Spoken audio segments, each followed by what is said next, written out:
Hello बच्चों, एक बार फिर से वेलकम आप सभी का। और आज का हमारा टॉपिक होने वाला है refraction through a glass slab. यानी कोई ग्लास का टुकड़ा है आपके पास, उसके थ्रू हमने रिफ्रैक्शन करना है। इससे पहले आप समझ चुके हो रिफ्रैक्शन किसको बोलते हो, कि जब लाइट एक मीडियम से दूसरे मीडियम में जाती है तो जो उसका पाथ होता है वो थोड़ा सा चेंज कर जाता है। इसी को हम रिफ्रैक्शन बोलते हैं। अब यही रिफ्रैक्शन की प्रोसेस अगर हम किसी ग्लास स्लैब के थ्रू करना चाहें, चलो इसी को ग्लास स्लैब मान लो कि लाइट ऊपर से आ रही है, फिर ग्लास में जा रही है, फिर नीचे से निकल रही है। तो यहाँ से यहाँ जाने तक कितने सारे प्रोसेस होंगे, कितनी बार लाइट रिफ्रैक्ट करेगी, और हमें इसमें कौन कौन से टर्म्स मिलेंगे, हमने यही निकालना है कि refraction through a glass slab. यानी ये ग्लास स्लैब मान सकते हो इसको। इतना टुकड़ा अगर ग्लास का मोटा से ले लो आप टुकड़ा एक, और इसके थ्रू आप रिफ्रैक्शन करवाना चाहो तो लाइट कितनी बार बेंड करेगी, हमने उसी के बारे में यहाँ पर डिस्कस करना है कि refraction through a glass slab कैसे होता है और उसमें कौन कौन से टर्म्स आते हैं। तो शुरू करते हैं। मैंने एक ग्लास स्लैब ले लिया, तो ये मेरा मीडियम 2 हो गया और ये मीडियम 1 है, एयर। ये सारा बाकी सारा एयर है और ये ग्लास है। अब आप जानते हो कि air is a rare medium, glass is a denser medium. Air में स्पीड ऑफ लाइट ज़्यादा होती है, ग्लास में स्पीड ऑफ लाइट कम होती है। या आप बोलोगे एयर की ऑप्टिकल डेंसिटी कम होती है और ग्लास की ऑप्टिकल डेंसिटी ज़्यादा होती है। और ऑप्टिकल डेंसिटी ज़्यादा होने की वजह से ग्लास में स्पीड ऑफ लाइट कम होती है। तो इस ग्लास स्लैब के अंदर एक रे आ रही है, इसको हम इंसिडेंट रे बोलेंगे। अब इस रे को, मीडियम ट्रांसपेरेंट है ग्लास, तो इसको सीधे निकल जाना चाहिए था ऐसे, इस तरीके से ये कहीं आगे निकल जाती, इस तरीके से। लेकिन अब आप जानते हो जब भी लाइट रेयरर मीडियम से डेंसर मीडियम की ओर जाती है तो वो थोड़ा सा नॉर्मल की तरफ बेंड हो जाती है। तो अगर इसका आप खींचोगे नॉर्मल, इस इंसिडेंट रे के साथ अगर आप खींचोगे नॉर्मल, तो नॉर्मल किसके परपेंडिकुलर होता है? प्लेन के परपेंडिकुलर, ये सरफेस के परपेंडिकुलर। तो ये रहा इसका नॉर्मल।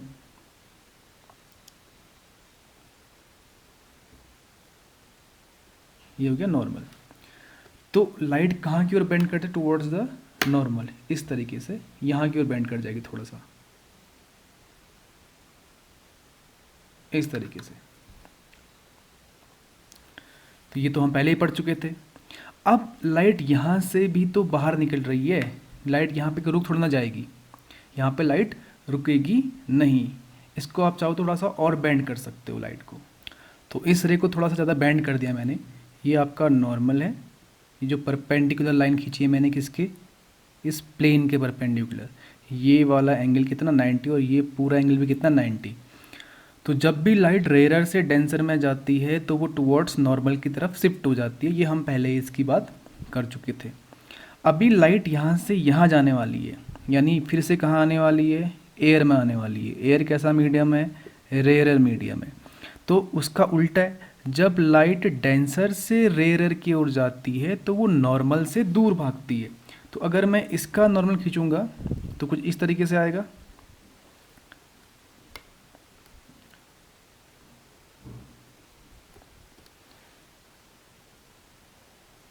कुछ इस तरीके से नॉर्मल आएगा आपका, देखो। तो ये भी नॉर्मल है। तो अब लाइट का पाथ जो ये होने वाला था, वो लाइट अब कहाँ निकलेगी? टुवर्ड्स द नॉर्मल, नॉर्मल से sorry away from the normal. जब भी लाइट डेंसर से रेयरर में जाती है तो वो नॉर्मल से दूर भागती है।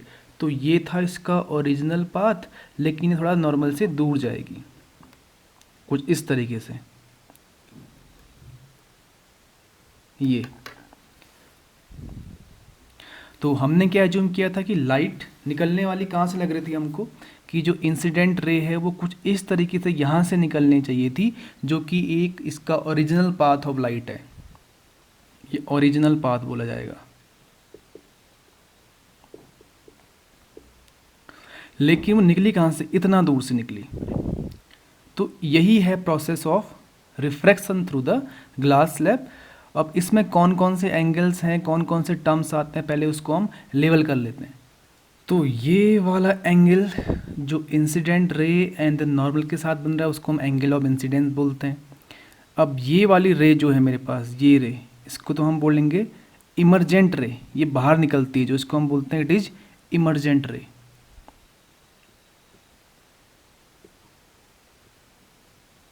Emergent ray. और ये वाली रे जो मेरे पास है, ये जो ग्लास के अंदर बेंड हो रही है, इस रे को हम बोलेंगे रिफ्रैक्टेड रे, जो अपने पास से बेंड हो रही है, रिफ्रैक्टेड रे। तो ये वाली रे तो इंसिडेंट रे हो गई, पहले से जानते हैं हम। बेंड हुई जो, ये हो गई रिफ्रैक्टेड रे, और जो यहाँ से बाहर निकलती है उसको बोलते हैं इमरजेंट रे। तो ये वाला एंगल तो हो गया एंगल आई, बिकॉज वो इंसिडेंट रे और नॉर्मल के साथ बन रहा है। अभी एक एंगल यहाँ बन रहा है, ये आर से दिखाएंगे इसको हम, कौन सा, एंगल ऑफ रिफ्रैक्शन। ये वाला एंगल भी किसके साथ बन रहा है, रिफ्रैक्टेड रे और नॉर्मल के साथ बन रहा है, तो इसको भी हम बोलेंगे एंगल ऑफ रिफ्रैक्शन। और ये जो बाहर जा रहा है, ये रे बाहर जा रही है, कौन सी रे, इमरजेंट रे, और ये है इसका नॉर्मल। तो यहाँ पर बनने वाला एंगल कौन सा हो गया, ई, एंगल ई बोलेंगे। तो यहाँ पर मुझे कौन कौन से एंगल मिले, मैं यहाँ पे लिख देता हूँ वन बाय वन। तो इसमें कौन कौन से एंगल मिले मुझे, एक मिला तो एंगल आई, ये वाला जो एंगल ऑफ इंसिडेंस बोला जाएगा। दूसरा ये वाला और ये वाला, दोनों के दोनों एंगल ऑफ रिफ्रैक्शन है, क्योंकि वो रिफ्रैक्टेड रे और नॉर्मल्स के बीच में बने हुए हैं। तो ये R1 R2 बोलो या एंगल आर बोलो, दोनों सेम रहेंगे, एंगल ऑफ रिफ्रैक्शन। और ये एंगल ई, ये वाला जो रे बाहर निकल रही है, मतलब इमरजेंट रे और नॉर्मल के बीच बनने वाला एंगल, एंगल ऑफ इमरजेंस इसको हम बोलते हैं। तो ये है प्रोसेस ऑफ रिफ्रैक्शन। और इस प्रोसेस ऑफ रिफ्रैक्शन के अंदर एक चीज़ आपको याद रखनी है कि angle I is equal to angle E. Incident angle और इमरजेंट एंगल हमेशा आपस में इक्वल होते हैं, यानी अगर ये 45 डिग्री होगा तो ये भी 45 डिग्री होगा। यानी जिस एंगल के साथ आप लाइट को इसमें इंसिडेंट करोगे, लाइट डालोगे, अगर आप ये एंगल बढ़ाओगे तो ये एंगल भी बढ़ जाएगा इधर की ओर। तो ये दोनों आपस में हमेशा बराबर होते हैं।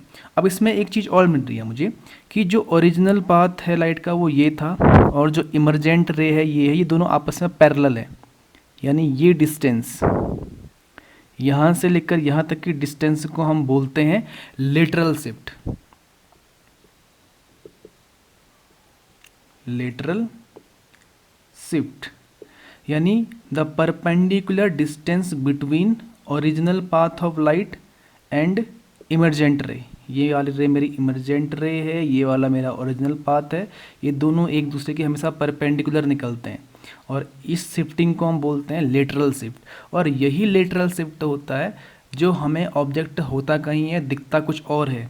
यानी इस तरीके से आपको याद होगा कि अगर आप पानी के ग्लास में अगर कोई पेंसिल को डुबाते हो, यहाँ तक पानी भरा हुआ है, अगर इसमें आप एक पेंसिल या पेन को डुबाते हो तो वो आपको ऐसे नहीं दिखती है सीधी, वो थोड़ा सा आपको हट जाता है अपने पास से, इस तरीके से टूटी हुई फील होती है।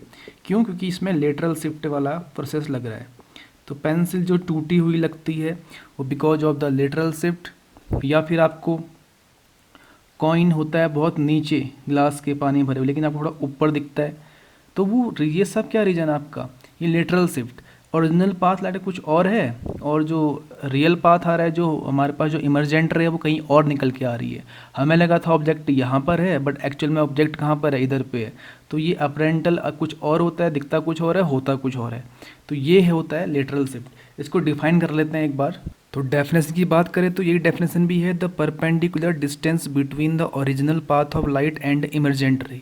ये ओरिजिनल पाथ ऑफ लाइट था और ये निकल यहाँ से रही है, तो उनके बीच की जो परपेंडिकुलर डिस्टेंस है उसी को हम लेटरल शिफ्ट बोलते हैं। और ऑब्जेक्ट का अपनी पोजीशन से यहाँ वहाँ दिखना लेटरल शिफ्ट की वजह से होता है। वो पेंसिल डुबाना पानी में, सिक्का डालना, सिक्का थोड़ा ऊपर दिखता है, होता है बॉटम में, बट आपको लगता है कि थोड़ा ऊपर है वो, तो ये सब बिकॉज ऑफ लेटरल शिफ्ट की वजह से होता है। अब लेटरल शिफ्ट कब ज़्यादा कब कम होगा, तो हम बात कर चुके हैं कि एंगल आई और एंगल ई, जितना ज़्यादा एंगल ये वाला होगा उतना ज़्यादा एंगल ये भी होगा, तो उतना ज़्यादा लेटरल शिफ्टिंग भी होगी। अगर मान लो अगर इसी रे को आप थोड़ा सा इतना कर देते तो फिर ये रे यहाँ से निकलती है ऐसे और ये रे यहाँ से निकलती, तो ये वाला डिस्टेंस आपका ज़्यादा बन जाता। तो हम अगली टॉपिक हमारे पास वही है कि कैसे कौन कौन से फैक्टर्स हैं जो लेटरल शिफ्ट कब ज़्यादा और कब कम होने वाली है हमारे पास। तो बात कर लेते हैं ये लेटरल शिफ्ट कब ज़्यादा कब कम होगा, किस किस पे डिपेंड करेगा। और जो पहला मेरा फैक्टर है कि जो लेटरल शिफ्ट होता है, जो शिफ्टिंग ऑफ लाइट हो रही है, कब ज़्यादा कब कम, तो lateral shift is directly proportional to thickness of glass. ये जो ग्लास स्लैब हमने यूज किया है ये वाला, ये जितना ज़्यादा मोटा होगा लाइट उतना ज़्यादा बेंड करेगी, तो उतना ज़्यादा नीचे से निकलेगी। समझ रहे हो? अगर ये ग्लास कम मोटा होता तो फिर लाइट इतनी बेंड होती, तो फिर यहीं से निकल जाती, तो शिफ्टिंग कम होती। अगर ये ज़्यादा मोटा होता तो लाइट इतनी ज़्यादा बेंड होती, फिर यहाँ से निकलती, तो इस शिफ्टिंग ज़्यादा हो जाती। तो जितना ज़्यादा थिकनेस ऑफ ग्लास होगी उतना ज़्यादा लेटरल शिफ्ट होगा। तो दूसरा फैक्टर है lateral shift is directly proportional to angle of incidence. जितना ज़्यादा ये वाला एंगल होगा उतनी ज़्यादा शिफ्टिंग मिलेगी आपको, उतना ज़्यादा लेटरल शिफ्ट मिलेगा। तीसरा फैक्टर हमारे पास है कि lateral shift is directly proportional to the refractive index of glass. हमने पढ़ा था कि रिफ्रैक्टिव इंडेक्स जितना ज़्यादा होता है उतनी कम स्पीड ऑफ लाइट होती है। ये हम पहले कहीं ना कहीं हमने पहले लेक्चर में पढ़ा हुआ है। जब किसी भी सब्सटेंस या मीडियम का रिफ्रैक्टिव इंडेक्स जितना ज़्यादा होगा, जिसको हम एन से दिखाते हैं रिफ्रैक्टिव इंडेक्स को, उस मीडियम में स्पीड ऑफ लाइट उतनी कम होगी। अगर इस ग्लास का रिफ्रैक्टिव इंडेक्स अगर ज़्यादा होगा तो लाइट की स्पीड बहुत ही कम हो जाएगी। लाइट की स्पीड कम हो जाएगी तो लाइट और बेंड करेगी, या इतना बेंड न करे कहीं यहाँ से निकलेगी, तो फिर जब यहाँ से बाहर निकलेगी तो लेटरल शिफ्ट भी ज़्यादा हो जाएगा इसका। समझ रहे हो? अगर इस ग्लास का रिफ्रैक्टिव इंडेक्स बहुत ज़्यादा हो जाए तो फिर लाइट यहाँ शिफ्ट करके यहाँ ना जाके इतना ज़्यादा बेंड कर जाएगी, स्पीड कम हो जाएगी, फिर उसके बाद यहाँ से बाहर निकलेगी, तो ऑटोमेटिकली लेटरल शिफ्ट बढ़ जाएगा ना उसका।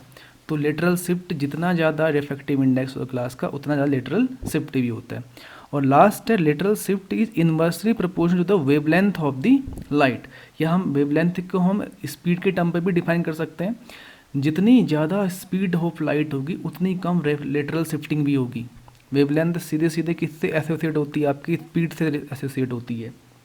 हालांकि वेवलेंथ टर्म काफ़ी बड़ा टर्म होता है, लेकिन हम सिंपल वर्ड में समझेंगे कि वेवलेंथ जितनी ज़्यादा होगी लाइट की, या हम बोलेंगे जितनी तेज़ी से लाइट चलेगी तो वो उतना कम बैंड होगी ना। यहाँ से लाइट बहुत तेज़ आ रही है तो वो इतनी बैंड होगी, इतनी सी ही बैंड करेगी, इतनी बैंड नहीं करेगी, इतनी सी बैंड करेगी। तो फिर ये लाइट यहाँ से इधर आएगी और उसके बाद फिर जब बाहर निकलेगी तो शिफ्टिंग इतनी होगी। तो यानी जितनी ज़्यादा वेवलेंथ होगी लाइट की उतना कम लेटरल शिफ्टिंग होगी। तो ये 4 फैक्टर्स होते हैं। ये सिंबल जो हमने 1 वेवलेंथ लिखा, इसको हम पढ़ेंगे इन्वर्सली प्रोपोर्शनल। ये साथ में डायरेक्टली प्रोपोर्शनल है। डायरेक्टली का मतलब होता है कि ये चीज़ बढ़ेगी तो ये भी बढ़ेगी, ये चीज़ बढ़ेगी तो ये भी बढ़ेगी, ये चीज़ बढ़ेगी तो ये भी बढ़ेगी। और इन्वर्सली का मतलब होता है अगर ये चीज़ बढ़ेगी तो ये चीज़ घट जाएगी। तो ये 4 फैक्टर्स हैं जिन पे लेटरल शिफ्ट डिपेंड करता है। और इसके एग्जांपल भी हमने बता दिया आपको, ग्लास का पेंसिल का टूटा हुआ दिखना, और कॉइन की पोजीशन कहीं और होती है, हमको ऊपर दिखता है कॉइन, नीचे ना होकर ऊपर ग्लास के ऊपर लगता है कि बहुत ऊपर आ चुका है कॉइन, वो सब because of the lateral shift की वजह से होता है। तो ये लेटरल शिफ्ट में हम इतना ही पढ़ेंगे। जल्दी ही कोई नेक्स्ट सेक्शन लेके आएंगे इसके बाद वाले। आप इसको प्रॉपर समझो। लेटरल शिफ्ट के बारे में बहुत बार पूछता है, इवन आपका प्रैक्टिकल भी होता है ये स्कूल में कि लेटरल शिफ्ट कैसे दिखाओगे, आप कैसे निकालोगे। तो इस लेक्चर को पढ़ो, समझो। जल्दी ही नेक्स्ट लेक्चर लेके आएंगे हम, तब तक के लिए ऑल द बेस्ट।